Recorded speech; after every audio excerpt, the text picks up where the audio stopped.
गुणानुकथने श्रवणो कथायाम् हस्तौ च कर्मसु मनस तव पादयोर्नः स्मृत्यां शिरस्तव निवास जगत प्रणामे दृष्टिः सतां दर्शनेस्तु भवत्तनूनां दृष्टिः सतां दर्शनेस्तु भवत्तनूनाम्।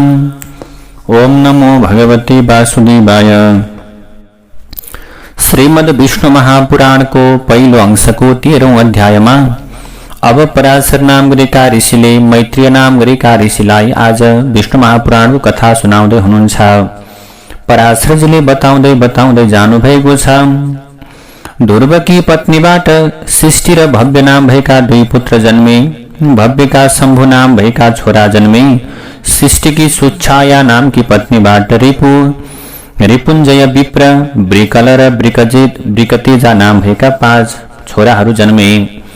रिपुको बृहति नाम भएकी पत्नीबाट महातेजस्वी चाक्षुष नाम भएका छोरा जन्मे।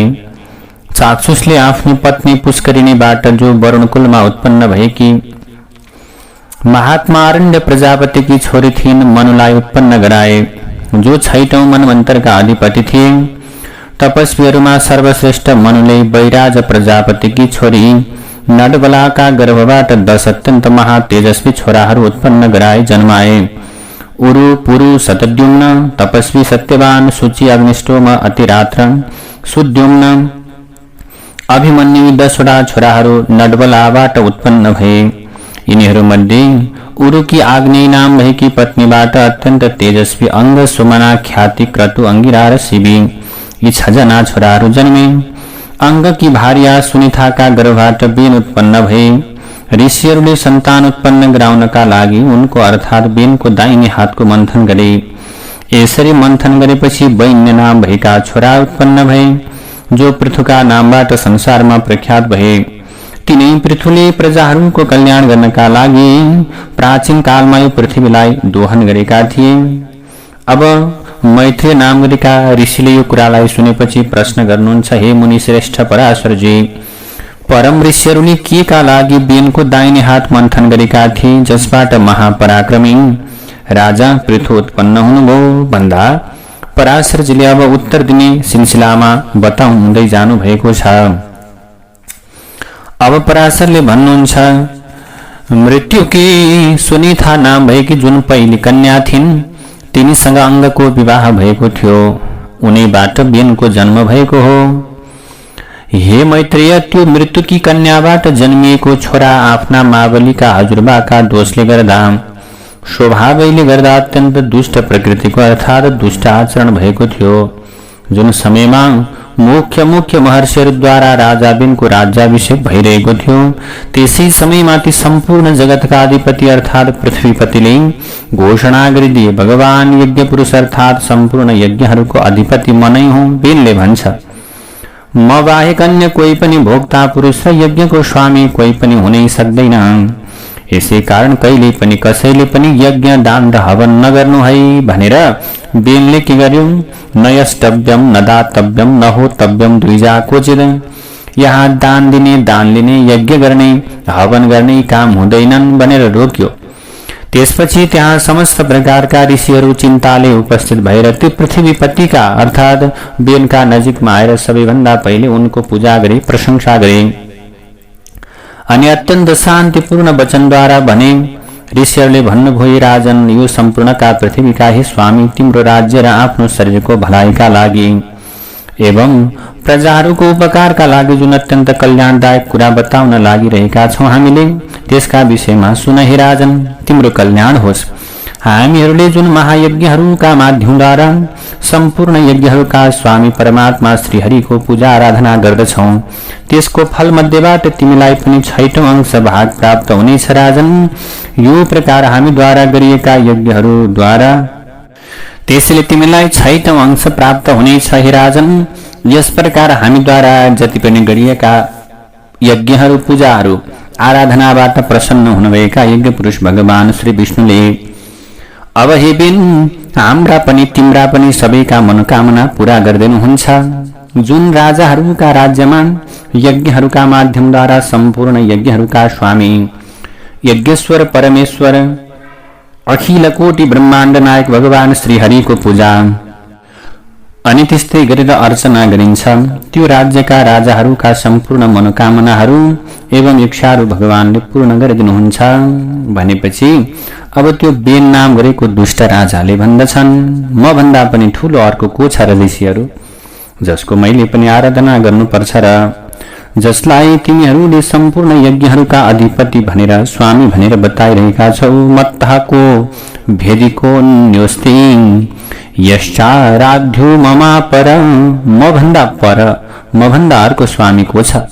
त्यो हरिका नामबाट प्रख्यात भएको को हो? ब्रह्मा विष्णु महादेव इन्द्र वायु यम सूर्य हैन, त्यस्तै गरेर अग्नि वरुण पुषा पृथ्वी धाता चन्द्रमा यी सम्पूर्ण देवताहरू र यिनका अतिरिक्त जुन अन्य देवता श्राप र अनुग्रह गर्नेहरू छन्, ती सबैको राजाको शरीरमा निवास भएको हुन्छ, किनकि राजा सर्वदेवमय हुन्छ। त्यसैले अर्थात राजाको शरीरमा समस्त देवताको वास हुन्छ। हेर ऋषिहरू सम्पूर्ण देवताहरूबाट सम्पन्न हुन्छन् राजा, यसकारण मैले जसलाई जुन किसिमको आज्ञा दिएको छु त्यसले त्यसै अनुसारको काम गर्नु। हे ब्राह्मण, कसैले पनि दान यज्ञ र हवन नगर्नु। हे द्विज ब्राह्मण, हे गुरुजनहरू, हे ऋषिजनहरू, जसरी पत्नीहरूका लागि आफ्नो पतिको सेवा गर्नु र पत्नीका लागि पतिको सेवा, पतिका लागि पत्नीको सेवा, एकअर्काको मेलमिलाप जो परम धर्म मानिएको छ, त्यसरी नै मेरो आज्ञाको पालन गर्नु तिमीहरूको परम धर्म हो। भनेपछि ऋषिहरूले भन्नुहुन्छ, हे महाराज, हजुरले यो किसिमको आज्ञा दिनुहोस् जसका माध्यमद्वारा धर्मको विनाश हुन नपाओस्।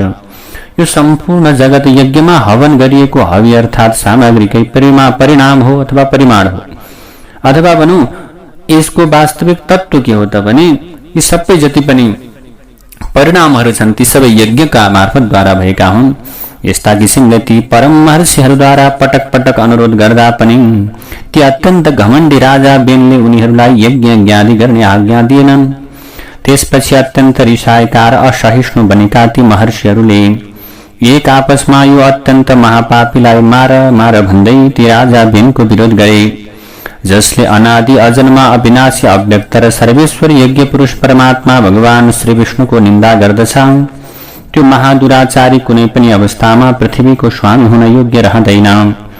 यसरी बताइसकेपछि ती महर्षिहरूले भगवान श्री विष्णुको अत्यन्त निन्दा गरेका कारणले पहिले नै आज मरिसकेका ती राजा बेनलाई मन्त्रद्वारा पवित्र गराइएका कुशहरूद्वारा वध गरी मारिदिए। यसपछि ती महर्षिहरूले चारै दिशामा अत्यन्त भयावह अवस्थामा धुलो उडिरहेको देखे। तब उनीहरूले आफ्नो नजिकमा रहेका मनुष्यहरूलाई सोधे, यो के भइरहेको छ? आज ती उनीहरूका नजिकमा उभिएका मनुष्यहरूले पनि भन्दछन्, हे महर्षिहरू, हे महाराज, हे प्रभु, हे गुरुजनहरू, राज्य राजा विहीन भएको हुनाले दुःख पाएकाहरूले चोर बनेर अर्काको धन र सम्पत्तिलाई चोरी गर्न आरम्भ गरे। हे मुनीश्वरहरू, ती अर्काको धन चोर्ने चोरहरूले अत्यन्त तीव्र गतिका साथमा उपद्रव मचाइरहेका कारणले यो अत्यन्त भयानक अवस्थाको सृजना भएर यसरी धुलो उडेको हो। त्यसपछि ती सबै महर्षिहरूले एक आपसमा सल्लाह गरेर ती पुत्र नभएका राजाको पुत्र उत्पन्न गर्ने उद्देश्यले अत्यन्त अभिप्रेरित भएर अत्यन्त प्रयत्नपूर्वक उनका तिघ्राको मन्थन गर्ने कार्य आरम्भ गरे। बेनको यसरी तिघ्रा मन्थन गर्न लाग्यो। यसरी मन्थन गरिएपछि ती राजाको शरीरबाट डढेको काठको ठुटो जस्तो अत्यन्त कालो डल्लो होचो अत्यन्त सानो नराम्रो एउटा पुरुष उत्पत्ति भयो। अत्यन्त व्याकुल भएकाले त्यो पुरुषले महर्षिहरूसँग अब म के गरौँ, कहाँ जाउँ भनेर सोधेपछि महर्षिहरूले निषीद अर्थात् बस भनेका हुनाले त्यो निषादका नामबाट प्रख्यात भयो। यसकारण हे मुनि शार्दुल, त्यसबाट उत्पन्न भएका मनुष्यहरू जसले विन्ध्याचलमा निवास गरेर अत्यन्त पापमय आचरण गर्ने भएकाले तिनीहरूलाई निषाद भन्ने परम्परा बस्यो र त्यसै निषाद रूपी बाटोबाट ती राजा बेनको सम्पूर्ण पाप निस्किएर गयो र ती निषाद बनेका पापहरूको नाश गराउनमा कारक तत्व भए। त्यसपछि ती महान महर्षिहरूले राजा बेनको दाहिने हातको अत्यन्त यत्नपूर्वक अत्यन्त महत्वपूर्ण तरिकाले मन्थन गरे। त्यसको मन्थन गर्नाले महाप्रतापी र आफ्नो शरीरबाट साक्षात प्रज्वलित अर्थात दन्किरहेको अग्निका समान देदीप्यमान राजा बेनका छोरा पृथु प्रकट भए। यसरी पृथु प्रकट भइसके पछाडि सर्वप्रथम आज गव नाम भएको शिवको धनु आकाशबाट झर्यो तथा दिव्यबाट कवच पनि आकाशबाट झर्यो। पृथु उत्पन्न भएपछि सबै प्राणीहरू अत्यन्त आनन्दमय भए र सत्पुत्रको जन्म भएपछि राजा बिन पनि स्वर्गलोक गए। यो किसिमले महात्मा पृथुको जन्म भएपछि मात्र नरकबाट राजा बिनको उद्धार भयो।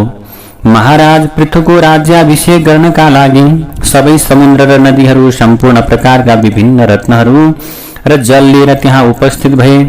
त्यो समयमा अंगिरस ऋषि समेतका देवताहरूका साथमा ब्रह्माजीले र थावर जंगम सम्पूर्ण प्राणीहरूले त्यहाँ आएर महाराज बेनका छोरा अत्यन्त प्रतापी राजा पृथुको राज्याभिषेक गरे। उनको अर्थात पराक्रमी राजा पृथुको दाहिने हातमा भगवान विष्णुको सुदर्शन चक्रको चिन्ह देखेर पितामह ब्रह्माजी राजा पृथुलाई भगवान विष्णुको अंश सम्झिएर अत्यन्त सन्तुष्ट हुनुभयो। यसरी सन्तुष्ट भइसकेपछि यो भगवान श्री विष्णुको चक्रको चिन्ह सबै चक्रवर्ती राजाहरूका हातमा अवश्य पनि हुने गर्छ। तिनीहरूको प्रभाव कहिल्यै पनि देवताहरूबाट अवरुद्ध हुन सक्दैन। यो प्रकार महातेजस्वी र परम प्रतापी राजा बेनका छोरा राजा पृथु धर्ममा पारंगत भएका महान विद्वानहरूद्वारा विधिपूर्वक अत्यन्त महान राजराजेश्वरको पदमा अभिषिक्त भए। अर्थात त्यो पदका लागि उनको अभिषेक गरियो।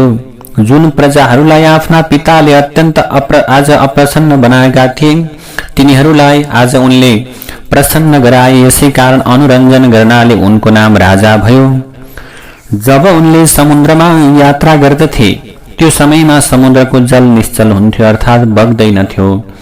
पहाड पर्वतले उनलाई बाटो छोडिदिन्थे। उनको झण्डा कहिल्यै पनि भङ्ग भएन, कहिल्यै भाँचिएन। पृथ्वीमा खेतीपाती केही नगरी अर्थात जोत्ने र बीज छर्ने नगरिकनै अन्नको उब्जनी हुन्थ्यो। चिन्तन मात्रै गर्नाले पनि अन्न सिद्ध हुन्थ्यो। सबै गाईहरू कामधेनु समानका थिए र पत्र पत्रमा मह भरिएको मधु भरिएको थियो। मह भरिएको हुन्थ्यो हरेक पत्रहरूमा।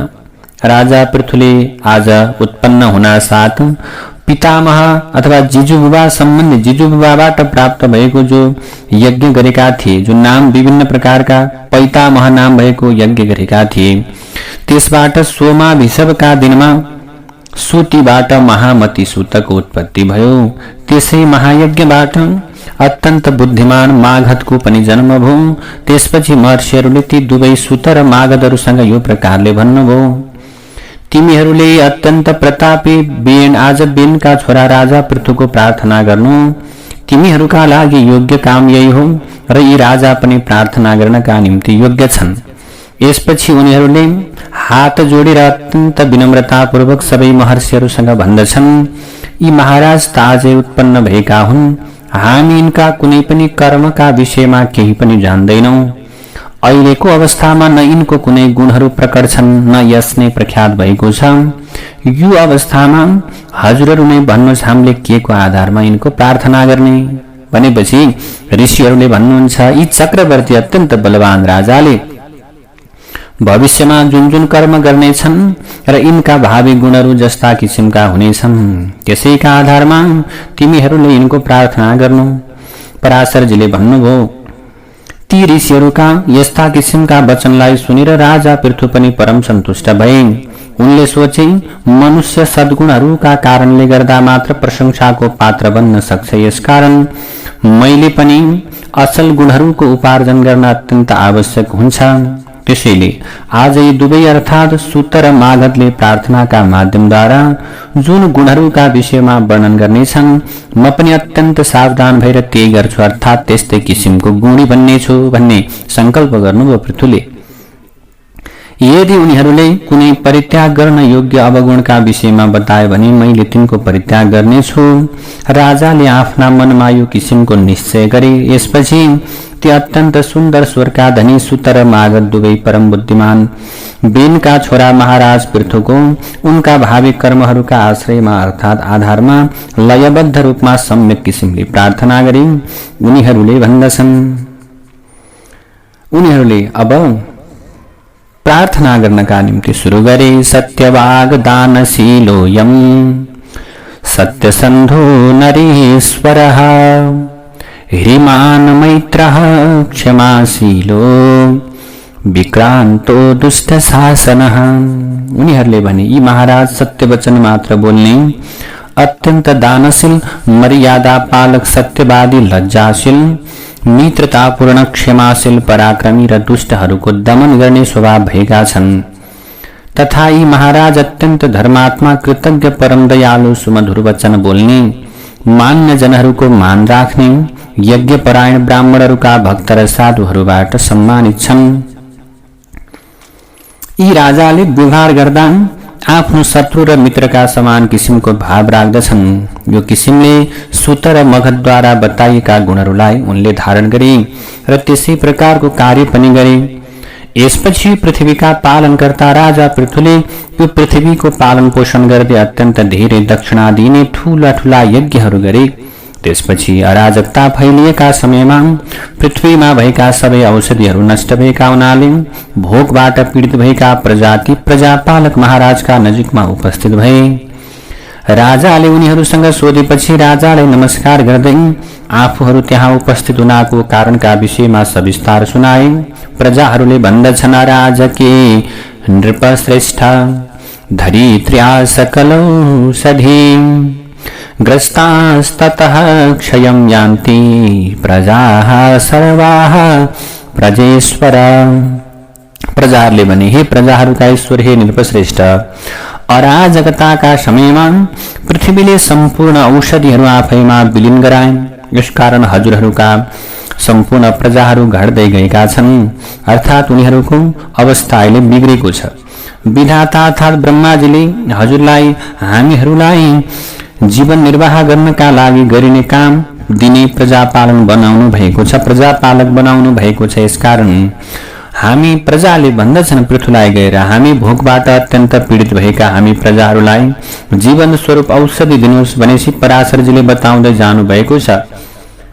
आज समस्त प्रकारका प्रजाहरूले यस्तो कष्टपूर्ण वचन, ती प्रजाहरूका कष्टपूर्ण वचन सुनेपछि महाराज पृथु आफ्नो आजगब नाम भएको दिव्य धनुष र दिव्य बाण लिएर अत्यन्त क्रोधित हुँदै पृथ्वीका पछाडि पछाडि दौडे। त्यसपछि भयका कारणले अत्यन्त व्याकुल भएकी पृथ्वी गाईको स्वरूप धारण गरेर भागिन् र ब्रह्मलोक आदि सम्पूर्ण लोकहरूमा गइन्। सम्पूर्ण लोक तथा प्राणीहरूलाई धारण गर्ने पृथ्वी पृथुको निशानाबाट बच्ने उद्देश्यले जहाँ जहाँ गइन् त्यहाँ त्यहाँ उनले बेनका पुत्र राजा पृथुलाई धनुषमा बाण चढाएर हान्न तयार हुँदै आफ्ना पछि पछि आइरहेको देखिन्।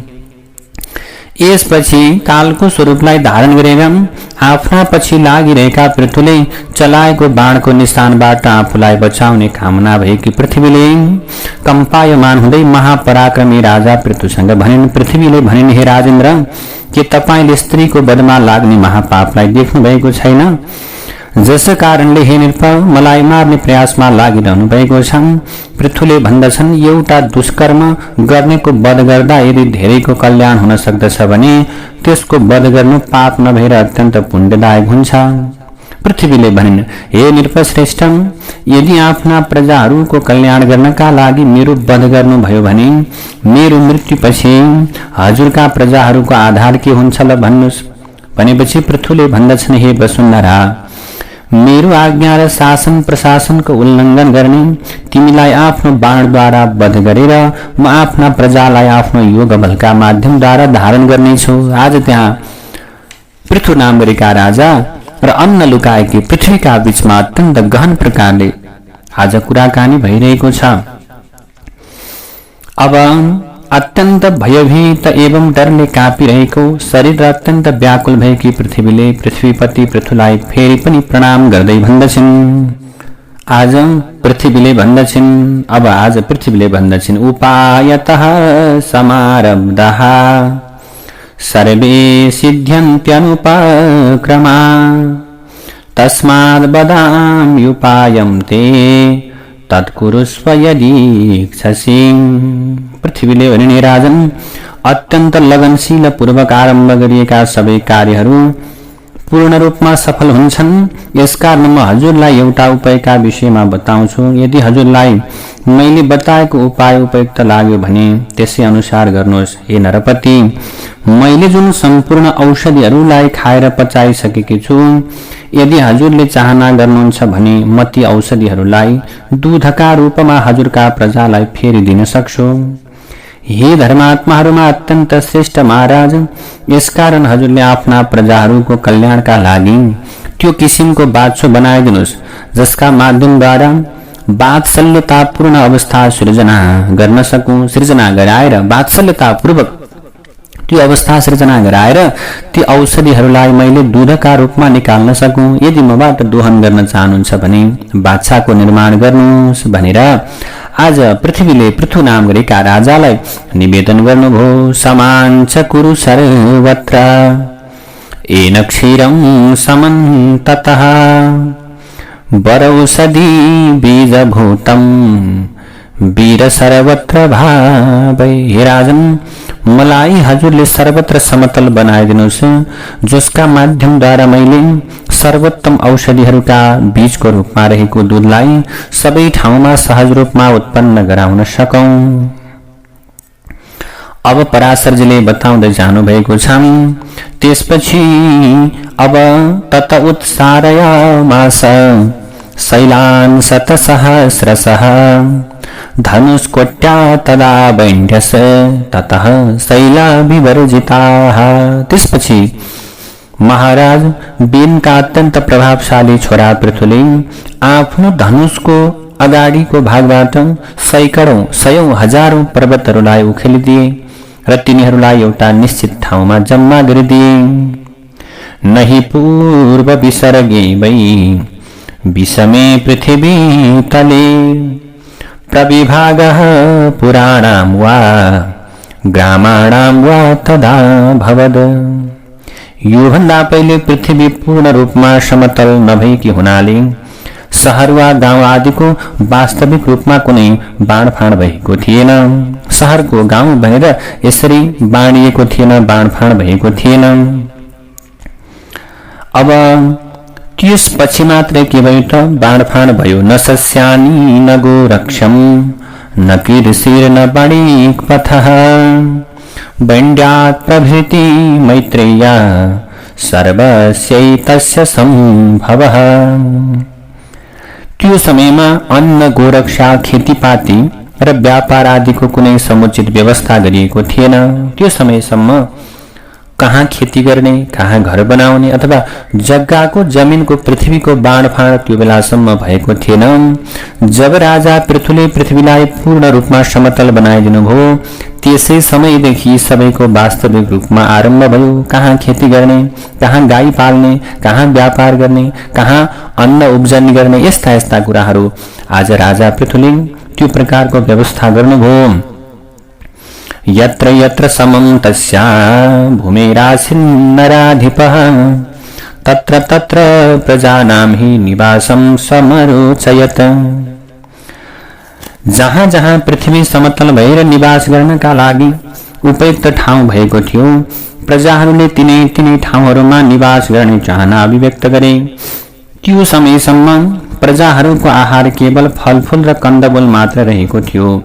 त्यो पनि सबै औषधिहरूको नाश भएको कारणले गर्दा अत्यन्त दुर्लभ भइसकेको थियो। यसपछि पृथ्वीका अधिपति महाराजले, आज ती पृथ्वीका अधिपति, पृथ्वीका प्रमुख हुनुभएका महाराज पृथुले स्वयम्भू मनुलाई बाछो बनाएर आफ्नै हातमा आफ्ना प्रजाहरूको कल्याण गर्नका लागि गाईको स्वरूप धारण गरे कि पृथ्वीबाट सम्पूर्ण अन्नहरू दोहन गरे, दुहे अर्थात् निकाले। त्यसै गरेर सस्य जातानि सर्वाणि प्रजानां हितकाम्यया तेनान्येन प्रजास्तात वर्तन्ते यापि नित्यशः। हे तात, यो तात भनेको के हो त भने एउटा प्रेमपूर्वक गरिने सम्बोधन हो जसको प्रयोग आफूभन्दा मुनिको अथवा माथिको लागि गरिन्छ। त्यसै अन्नका आधारमा प्रजाहरूको आजसम्म पनि जीवित रहेका छन्। त्यही अन्नका कारणले के छन् त आज प्रजाहरू जीवित रहेका छन्। महाराज पृथुले प्राण दान गरेका हुनाले उनी भूमिका पिता अथवा जमिनका पिता। अब के हुन्छ भने शास्त्रमा आज पृथुलाई भूमिका, जमिनका, पृथ्वीका पिता भनेर बताइएको छ। अब शास्त्रमा 5 किसिमका व्यक्तिहरूलाई पिता भनेर मानिएको छ हैन। अब जस्तै के हुन्छ त भने शास्त्रमा 5 प्रकारका पिताहरूलाई, 5 प्रकारका व्यक्तिहरूलाई पिता भनेर व्याख्या गरिएको छ। जस्तै एकजना जन्म दिनेवाला, अर्को व्रतबन्ध कर्म गरिदिनेवाला, यज्ञोपवीत आदि संस्कार गराइदिने, व्रतबन्ध गराइदिनेवाला। अर्को चाहिँ भोग भएको बेलामा कसैले पाल्नुहुन्छ भने पनि उहाँ पनि पिता हुनुहुन्छ। भोगमा अन्न दिनेवाला पनि पिता। भयबाट रक्षा गर्ने, डराउनु भएको छ, प्राणको रक्षा हुन सकेको छैन, त्यस्तो प्रकारको अवस्था छ, त्यो डरबाट छुटाइदिनुहुन्छ, डरबाट रक्षा गरिदिनुहुन्छ भने उहाँ पनि पिता। अनि विद्या दिने जो व्यक्ति हुनुहुन्छ उहाँलाई पनि पिता भनेर भनिन्छ। त्यसैले 5 प्रकारका व्यक्तिलाई पिता भनेर बताइएको छ। त्यसैले त्यो समयदेखि सम्पूर्ण प्राणीहरूलाई धारण गर्ने जननीको नाम पृथ्वी भयो हैन। ती पृथ्वीको अधिपति भएको हुनाले त्यसको प्रमुख पृथु नाम गरेका राजा हुनुभयो। त्यसपछि देवताहरू, ऋषिहरू, दैत्य, राक्षस, पर्वत, गन्धर्व, सर्प, यक्ष, किन्नर, पितृहरू, वृक्ष आदि सबैले पनि आफ्ना आफ्ना चाहना अनुसार दूध दुहुने कार्य गरे। बाछो र दुहुने व्यक्तिहरू पनि उनीहरूकै इच्छा अनुसारका थिए। जसलाई जे प्रकारको इच्छा लाग्दछ त्यही त्यही प्रकारको वस्तुहरू दोहन गरेका छन्। सैसा धात्री विधात्री छ, धारिणी पोषिणी तथा सर्वस्य जगतः पृथ्वी विष्णुपाद तलोल भवा।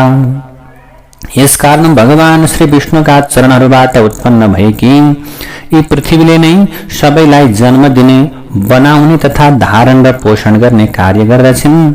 यसैले यिनी हाम्री जननी हुन्, आमा हुन्। यसै प्रकार अब एवं प्रभावसः पृथुः पुत्रो वेणस्य वीर्यवान् यज्ञे महीपतिः पूर्वो राजा भूत् जनरञ्जनात्। यो प्रकार परापूर्व कालमा अत्यन्त प्रभावशाली र पराक्रमी बेनका छोरा महाराज पृथु उत्पन्न भए, जो सर्वप्रथम प्रजाहरूलाई सुखी बनाएका कारणले राजाको पदबाट, राजाको नामबाट प्रख्यात भए।